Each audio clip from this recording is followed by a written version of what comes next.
The broadcast is now starting. All attendees are in listen-only mode.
Good afternoon. My name is Robin Kincaid. I want to welcome you to our webinar today, 6 Advocacy Tips that Turn No's into Yeses.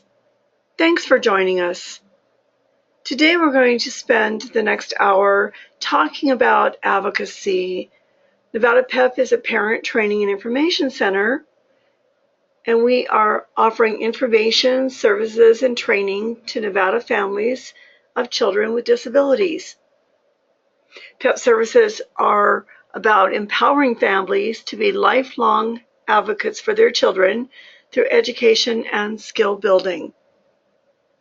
PEP recognizes that parents are experts on their children and must learn about disabilities, intervention, and how to develop a support system to meet those needs.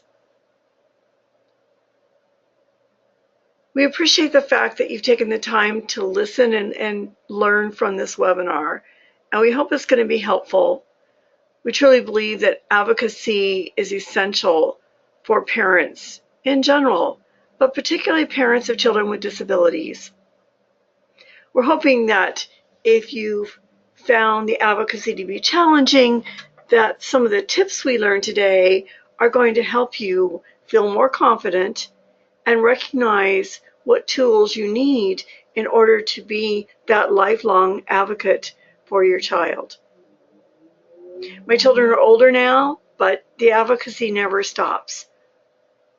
We all advocate for things for ourselves, we advocate for our families, and often we may not recognize some of the important skills that are going to help you be more effective as an advocate. We're just going to switch out the slides here for just a moment, so bear with me while I hide the screen for just a moment.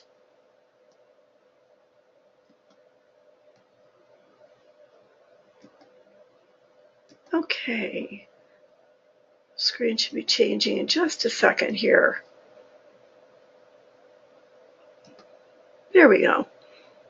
So you see the welcome sign, and here's our title screen, 6 Advocacy Tips that Turns No's into Yeses. So once again, welcome. The purpose and the goal of this training is to empower parents so they can become more effective advocates for their children and receive the services their child needs. This training is going to provide information in some key areas. Key knowledge areas are understanding the child's disability, knowing who those key players are, knowing rights and responsibilities, becoming well organized, using clear and effective communication, and knowing how to resolve disagreements.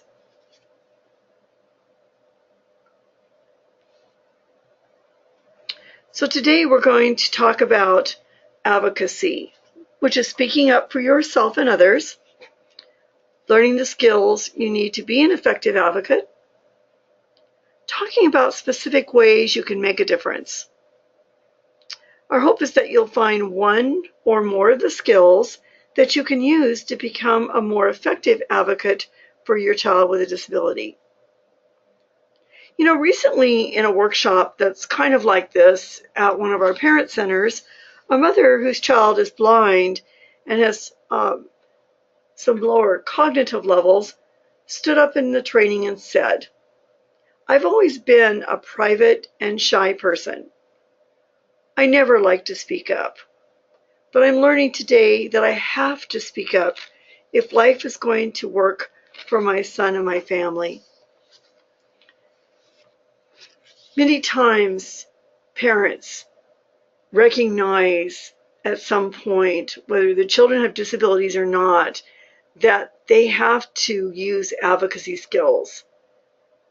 And so this mother came to that realization, and I'm hoping that because you were interested in this topic, that you're also going to recognize how advocacy plays such a role in helping our families obtain what they need or to be successful in school and in the community.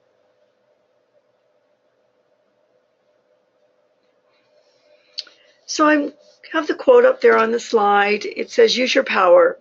The most common way people give up their power is by thinking they don't have any." This is by Alice Walker. So think about that for just a moment. What does that quote mean to you? Do you feel like you've ever been in a situation where you just assumed you don't have any power? That happens often when we run up against organizations, large companies, maybe the insurance company, maybe the federal government, and we often think we don't have any power. So I think what we want to try to convey today is that you do have power.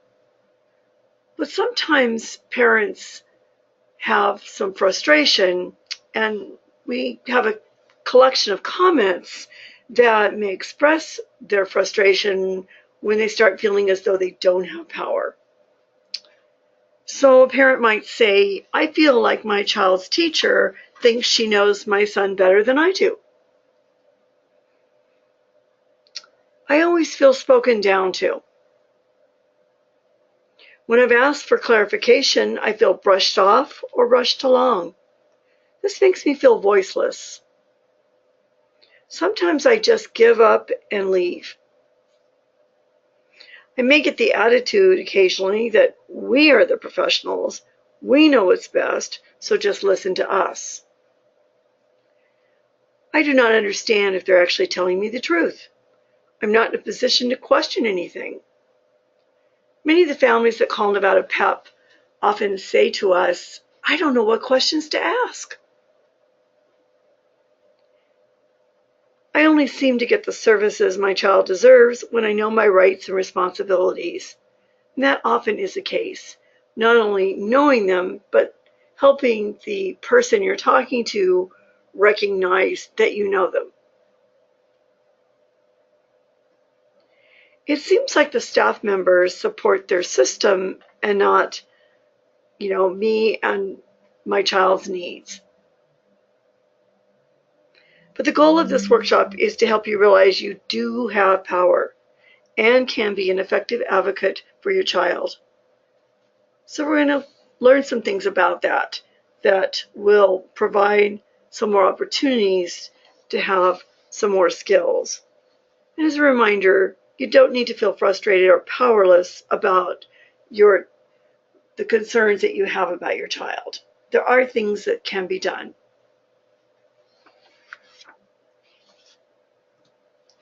Let's talk about what is an advocate. So think about it for just a moment.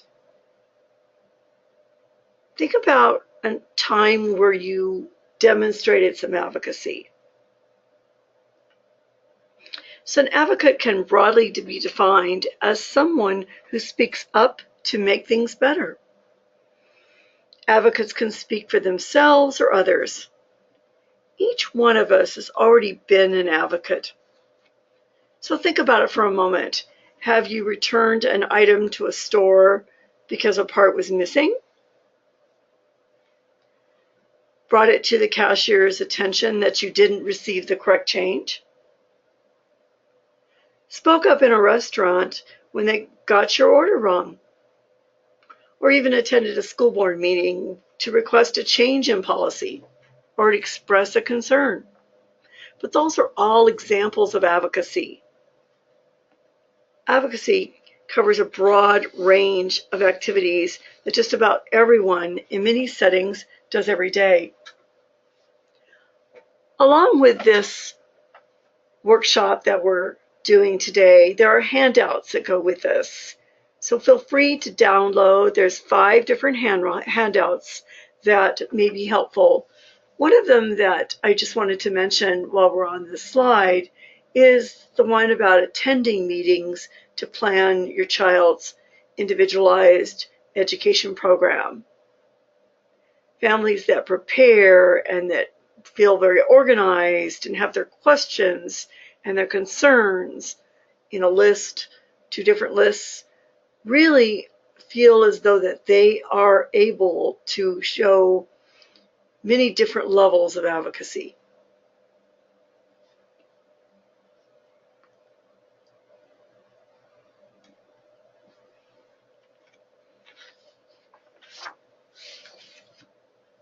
Why be an advocate? Well, parents are the experts about their child. Professionals have knowledge and expertise in specific areas, but they're only a temporary part of your child's life. Professionals will pass in and out of your child's life, but you'll always be the parent. Professionals deal with many children, but you have your child to think about. A child is served best if parents and professionals work together. No one cares about your child as much as you do. So you must speak up to make sure that your child becomes independent, productive, and happy in their school and each day that they go to learn more things and gain more skills.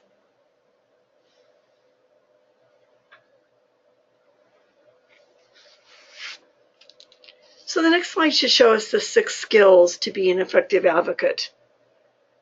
So we're just going to open up the poll for just a moment and ask some questions that kind of help us think about these 6 skills. So I'm going to go ahead and put the poll up. I'm going to let it launch.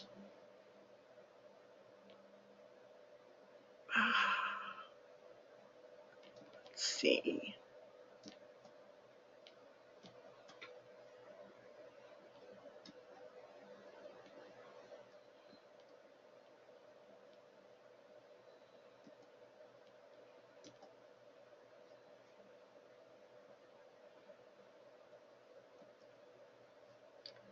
Not sure exactly what happened with the poll here. Let's go back to the slide.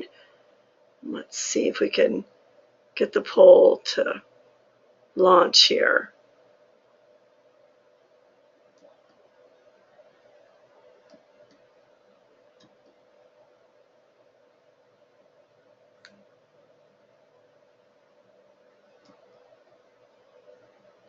Okay, let's try to open it up.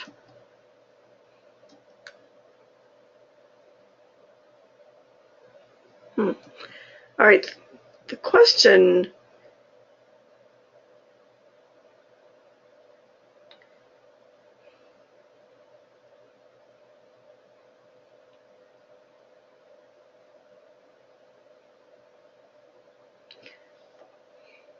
what is your strongest area in these 6 skills? What do you think your weakest area is? In what areas could you learn more so you could feel that you're more effective? Oh, we're getting some responses.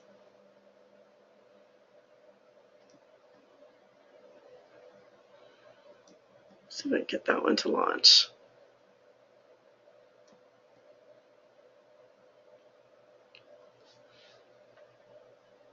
I think it's coming up here. So let's take a look and see if it shows on the screen. Here we go. give people a chance to respond. Oh, we're getting some answers.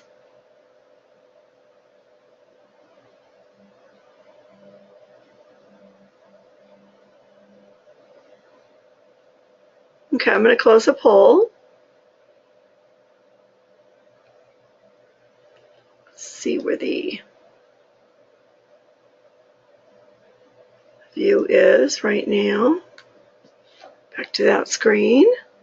Looks like a lot of you are identifying some of your weakest areas and your strongest areas as well. Very good. So what does it mean to be an advocate? An advocate is a supporter, person who has high expectations, a believer, and a promoter. You already have many skills in the 6 listed on this slide.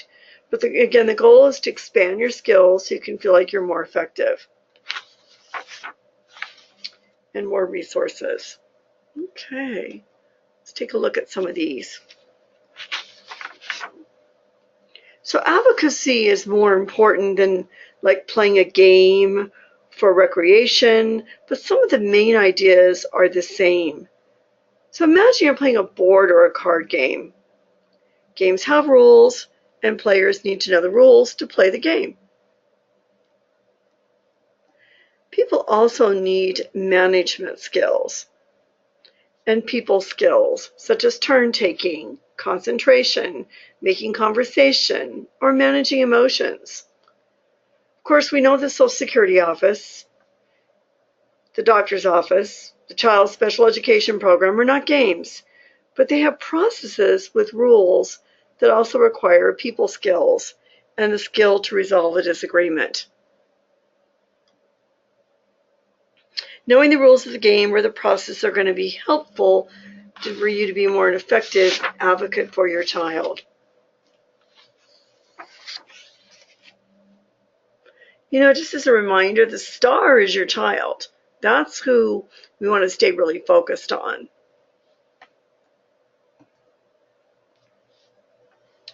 I want to talk about understanding your child's disability. Think about that for a moment. Why is that even important? Well, it helps you understand the options and maybe even helps you think about the different resources that you might need for your child based a little bit on their disability. Helps you ask educated and informed questions. Helps you understand the services that are appropriate to meet the needs of the child. Let's think about what are high expectations? What does that mean to you? You might think about some high expectations or ways you've demonstrated.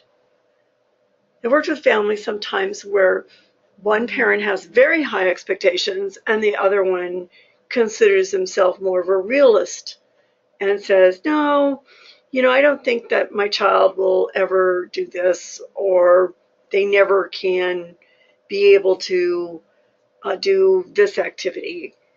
And often the other parent says, oh no, I think that, with lots of support and lots of help and learning new things, that my child will be able to.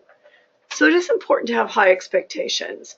We never really know how quickly children can learn and the amount of information that starts to really make sense to kids. So what do you envision for your child's future? Sometimes that's a difficult question to answer. Even though my child's older, I still don't know how much more she's learning and she's gaining skills and independence and decision making. All of those pieces are ways to help her make more decisions for herself and become more independent. One of our handouts I don't want to forget to mention can be really helpful is introducing the child to the school using like a student snapshot form. So teaching the school about the child's interests, helping the school be able to know information that might encourage a child, for example, to write a story about their dog or to mention some cousins in a story. All of those things are helping kids relate to school and home. and giving them opportunities to be able to use information that they have firsthand knowledge and build on it. For some students, assistive technology and accommodations are often the key to learning and to accessing services. So ask questions about assistive technology or accommodations. Always feel free to call the Nevada PEP office and ask questions about how we can provide information so that individuals with disabilities and their parents can learn about assistive technology. As a reminder, our toll-free number is 800-216-5188.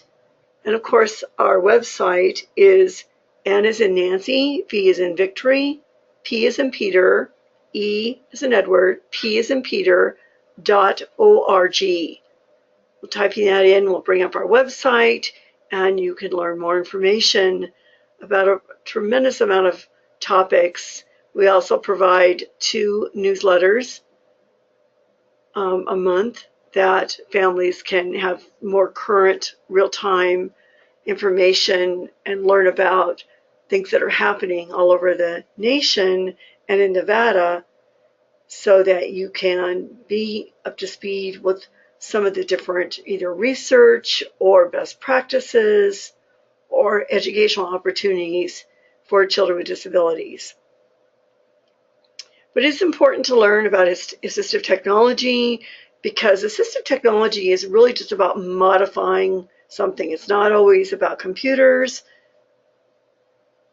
And you want to learn to use the word access.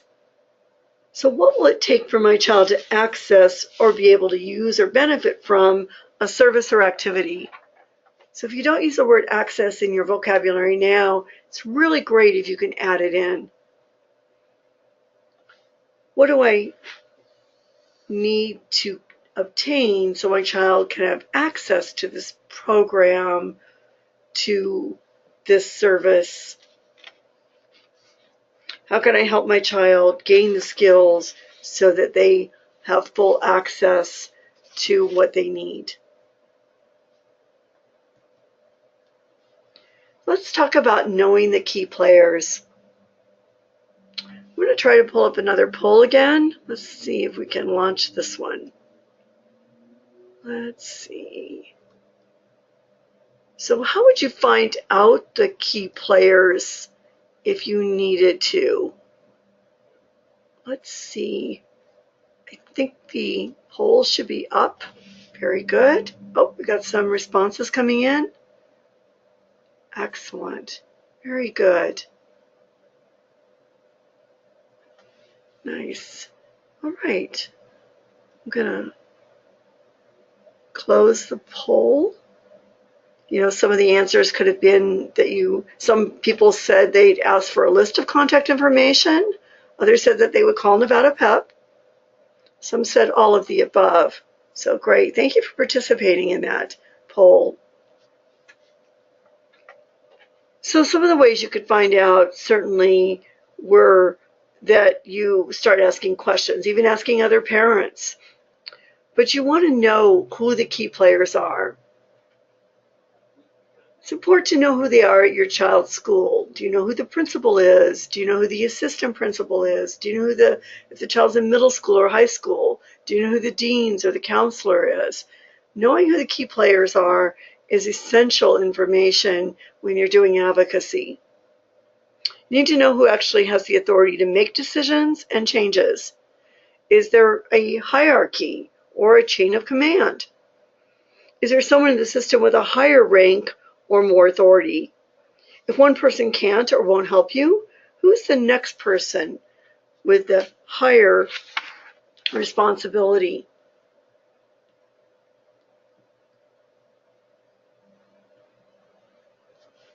Of course, how can you find out that person's name? Sometimes we're also looking for that person's email address as well. Our next skill that we're going to talk about today, see if we can get that up.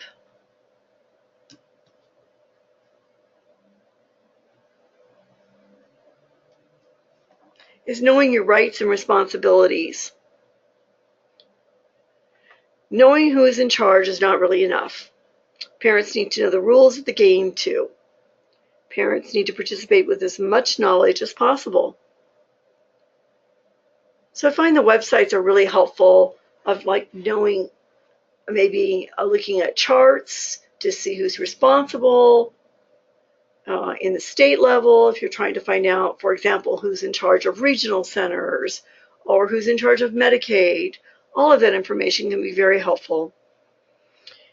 There, find the funding sources. There is a direct link between how the agency or service is funded and your rights and responsibilities. You want to ask questions. Many agencies and services often have case managers, consumer representatives, or patient advocates. Ask to talk to someone about the rights and responsibilities of people who use the agency or service and request a written copy of their policies. Many times in the day, we get calls from families who often say to us, they told me, they told me, they told me. So we really encourage families often to say, well, did you get that in writing? Or is there a policy? Did you ask if the information is based on a procedure, policy, or a law? And the person you're talking to will give you that information. Simply, sometimes parents don't think to ask that and find out if what is being said is really based on something that everyone's clear about, and how can we challenge that policy, or how can we ask more questions. Also, joining an advisory council for an advocacy group, volunteering to work on committees or councils, can provide parents with opportunities to provide input for policy change.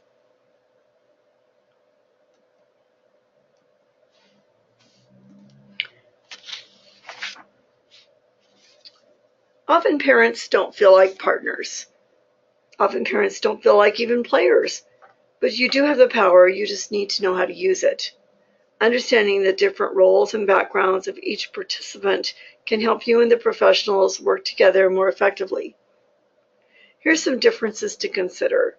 Professionals have chosen their careers, while most parents did not know they would have a child with a disability. You'll be involved with your children for life. Professionals will be involved with your child for a much shorter time. Professionals have formal training and usually receive payment for their role. Both you and the professionals have the goal of providing appropriate services for your child. Partners who work together have the same overall purpose or goal. They make an effort to communicate clearly. They bring different skills and information to the endeavor. They have respect for what each partner brings to the relationship. They have opportunities for giving feedback to one another, and they are accountable for the decisions made. They use problem-solving strategies early as possible to work on what went wrong and how the partners can fix it. Parent knowledge and opinions are valuable. No one else knows what you know about your child. Only parents have an in-depth, long-term, daily relationship with the child. Parents can learn new skills to advocate and communicate clearly and assertively. And as a reminder, parents often have the power of giving or withholding consent for services.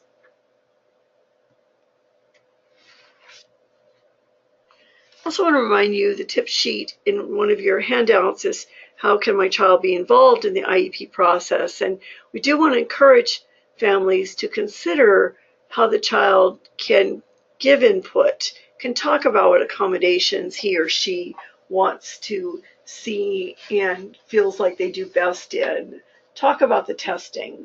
So teaching children the value of participating in this process, for example, the IEP or just advocacy in general, can be very helpful, and also encourage those important skills like self-determination and self-advocacy and decision-making. All right, let's look at becoming well organized. Most agencies require documents, data records, so being well prepared by organizing what you have. Keeping the records, separating the records by services or agencies. Keeping written correspondence, including printed emails from schools, county services, medical professionals, or any other agency.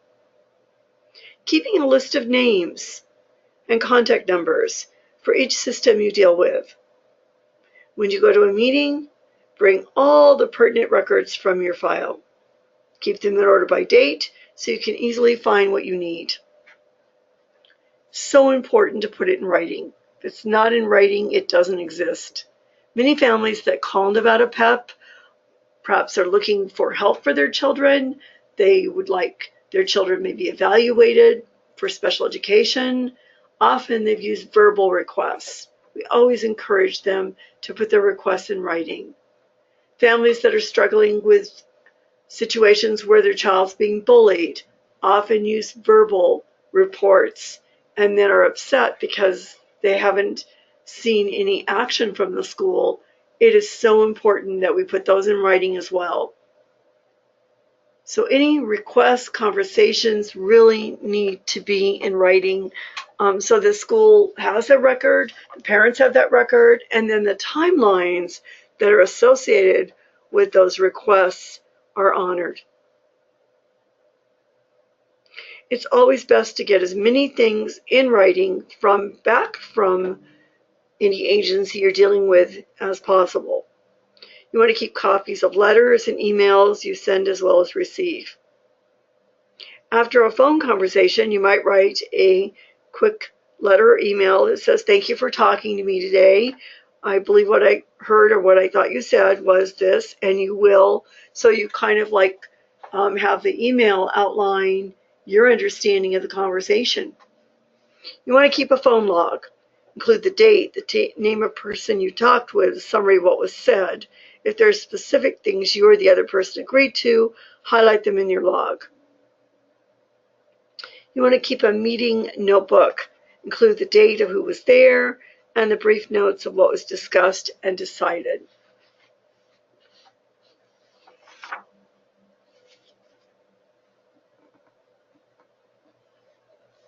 So skill number 5 is using clear and effective communication.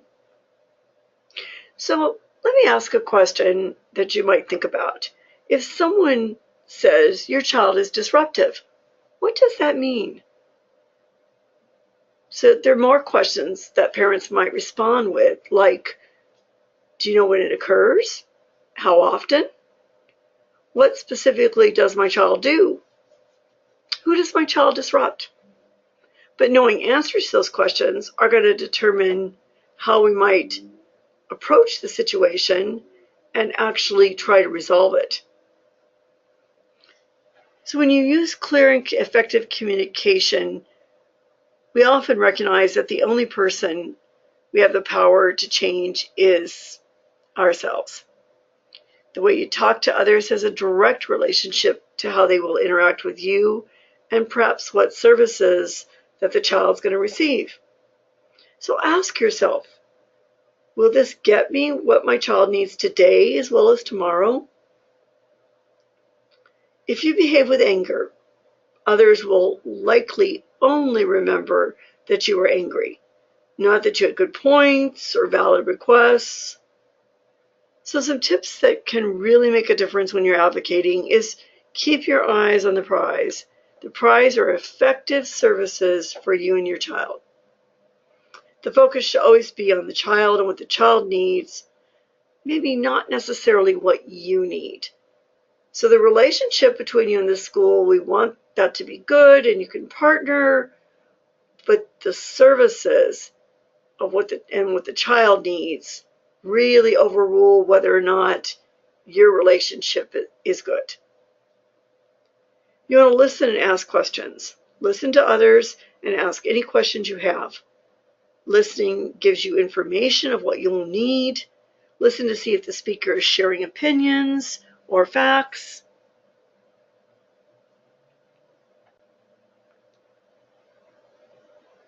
And a fact is going to have data to back it up, is what is said, and then you can ask to see the data as well.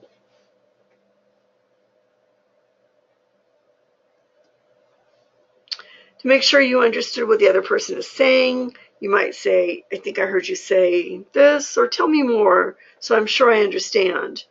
Or please explain that to me in another way so I am sure I am clear and that I understand what you're saying.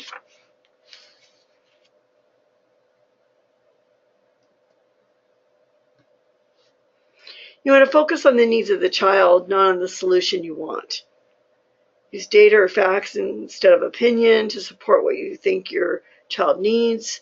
And we certainly want the professionals that you're interacting with to use the data as well. You want to problem solve together to find a solution. Bring the problem to the discussion table, not the solution. Describe the problem clearly. Encourage the input of all members of the team. Brainstorm without evaluating the ideas, maybe just listing options. Choose a solution by consensus. Develop a plan.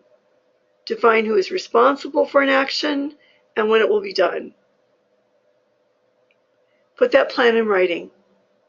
Create a timeline and a criteria to evaluate success.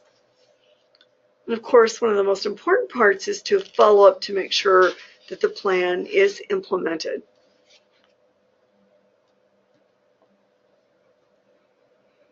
You want to be as clear and as direct as possible so that others will understand what you have to say. Give specific examples if you can. Instead of saying she always has a stomach ache, you might say she always has a stomach ache when she gets home from school. So you want to make sure that you're clear about establishing maybe the time of when this occurs, maybe the location. That kind of information is very helpful. Describe why something will help, how it'll help.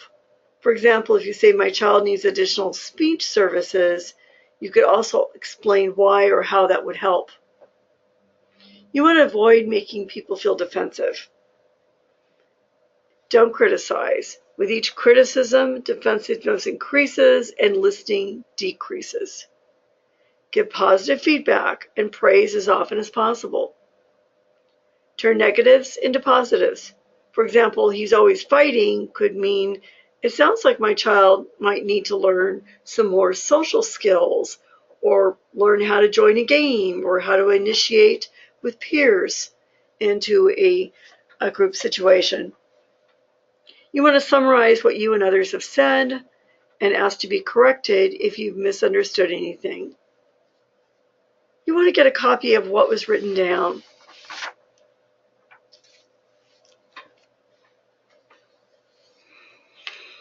So here are some tips for a good communication at a meeting. You really want to make sure you're clear on what your goal is. It's important with body language to show respect, and you expect it from others.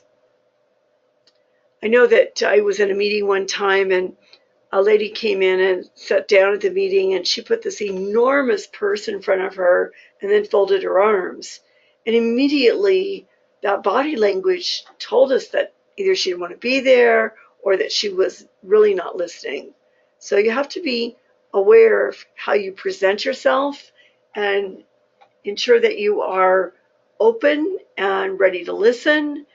I always encourage families to do more listening at the beginning of a difficult meeting than talking. There's plenty of time for talking. You want to manage your emotions. It's difficult.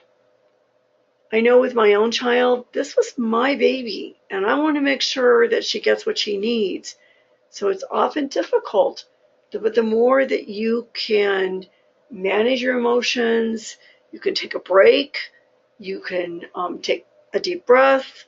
The more you can do that is going to get us to a place to where we can have a good discussion and figure out what this child needs. You want to ask questions. You want to have those questions ready and also your concerns. And maybe while someone is talking, you can jot down some questions.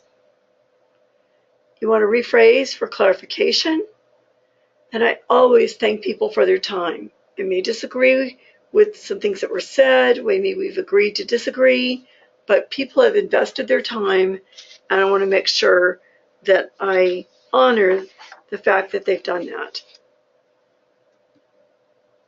Now we're going to talk about written communication.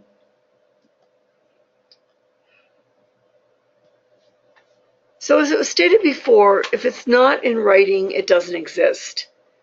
So letters could be sent for reasons such as making a request, asking for clarification, clarifying what you or yourself want to say, asking for a decision, saying thank you, documenting a verbal discussion. You want to use the checklist on the slide when you write a letter or an email to help you remember these important points. After you draft an email, sometimes it's a good idea, if you're feeling emotional or angry, that you wait a few hours, maybe even a day, sleep on it, before you press that send button. You want to use that CC carbon copy on letters if you want to identify others that have concerns or that you are informing them that this is a concern or a problem. There's a story called Letter to a Stranger, which is a story about how a family had a dispute with the school and they wrote a letter. And we pretend that maybe the letter got dropped on the ground and a stranger picks it up and reads it. And the question that kind of comes up when we tell this story is that the stranger reading that letter, is that person saying, wow, this group or school or organization is really not doing right by this family? Or is the person reading it saying, wow, this organization's got a very angry person that they're interacting with? So it's interesting how the letter, read by someone who knows nothing about the concern or the incident or anything. So you don't want your letter to be subject to that judgment. You want to make sure your letter is facts, what you're asking for, what's a proposed resolution. Those are important versus personal attacks or angry comments or sarcasm. All of those things don't help your letter and your message get received, and sometimes people focus on the message instead of the actual content, so they miss the important point, and all they can see is that anger, anger, anger. So think about that. If you're writing letters, you want my most effective letters I've written to try to help my family advocate for something were letters that were informative but had a very serious request in there and a way to resolve it. Give people the answer. Tell them how you want to resolve the issue. There will be times you disagree, though. So when parents and agency disagree, there are things that you can do or say that are going to help the disagreement be resolved more quickly and more amicably. You could disagree without being disagreeable.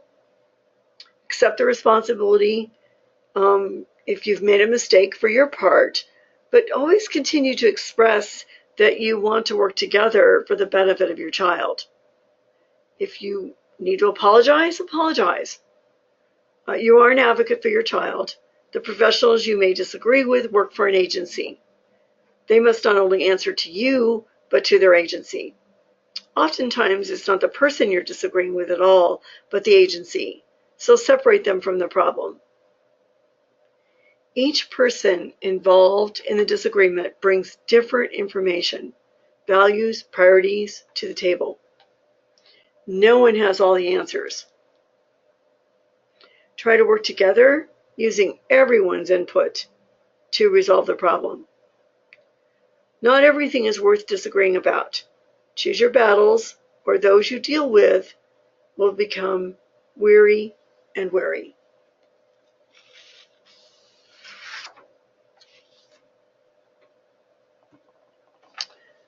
Okay, know how to handle disagreements. This is skill number 5. We're going to try to throw up one more poll, see what kinds of answers you might have with that. So, when you disagree with an agency or a team player about the services for your child, would you? The answers are to launching it here, talk to the agency I'm in disagreement with, go straight to the highest level, or do nothing. Getting some answers. Oh, looks like most of you would talk to the agency. Some of you might go to this highest level. Very good. Thank you for participating in the poll.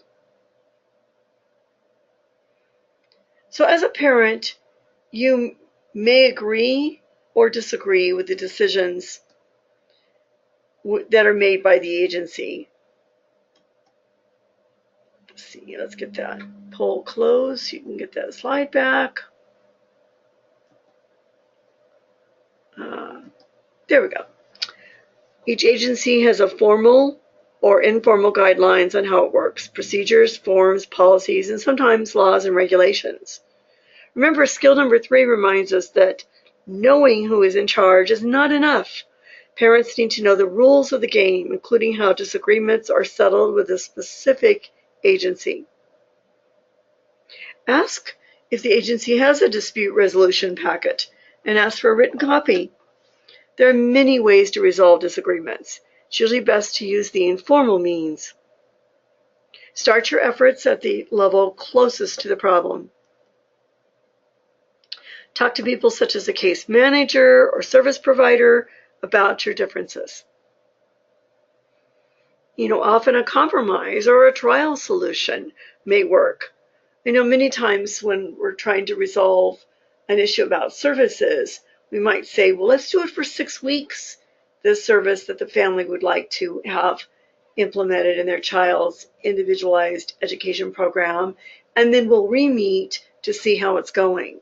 So that's certainly one way that you could do that. Certainly there are formal processes as well, and sometimes they're necessary to clear up disagreements. So mediation is one of those formal processes. It's where the parties who disagree meet with a neutral mediator. Parties, not the mediator, make the final decisions. The mediator guides the discussion so that all sides and options can be heard. You want to file complaints? Most agencies will have a formal complaint process. Your complaint would be submitted in writing or on an official complaint form. Filing appeals. Some agencies have a written process for filing appeals on decisions. So how can you find out more? You want to read the websites, you want to check the funding. There is a direct link between how an agency is funded and your rights and responsibilities, including resolving differences. You want to ask. Agencies and service providers often have case managers, consumer representatives, or patient advocates. Ask to talk to someone about the rights and responsibilities of the users of the agency.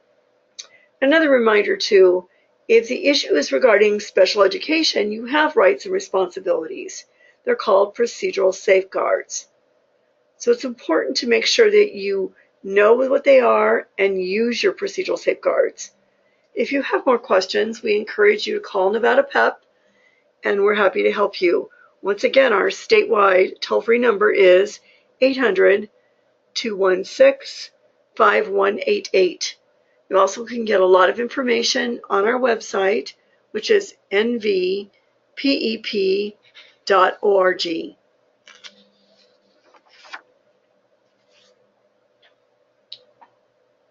All right, let's look at the skills checklist. So think about, what have you learned today in our webinar? Is there a skill that you hope to improve? Maybe it's organization, maybe it's preparation, maybe it's learning more about who the key players are. And if you need more resources, once again, please give Nevada PEP a call. We've been around for over 20 years. We're all parents of children with disabilities, and we all have training in order to help families who may feel frustrated or concerned that their child's not getting what they need. And we certainly can offer more support in that area. So please give us a call. We're helping families that have children ages 0 through 26. So we are here for the long haul, and we really want to make sure that families don't feel as though that they're trying to navigate a system all by themselves. So think about these skills and think about how you might try to strengthen and build on what we've learned today.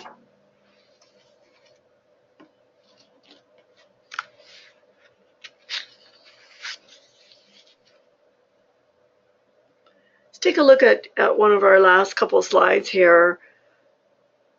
Helen Keller, powerful message here that says, I'm only one, but still I am one. I cannot do everything, but still I can do something. I will not refuse to do something that I can do.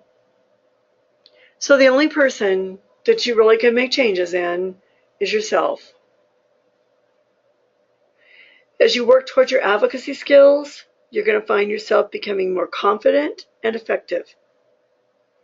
And through this process, you can make a great difference in the lives of your child with a disability. Once again, I want to remind you of the handouts. Thank you for participating in the polls today. We're very excited to have you as part of this webinar, and we hope that the information will be helpful and that you will reach out and connect with Nevada PEP. We consider all the families that we serve to be part of the Nevada PEP family. So our family would like to have you join the PEP family in many of the trainings that we have in our Reno and Las Vegas offices, additional webinars. Thank you again for being part of it. And we hope that this is information that will help you as you continue to be that effective advocate for your child, and that you continue to grow as an advocate.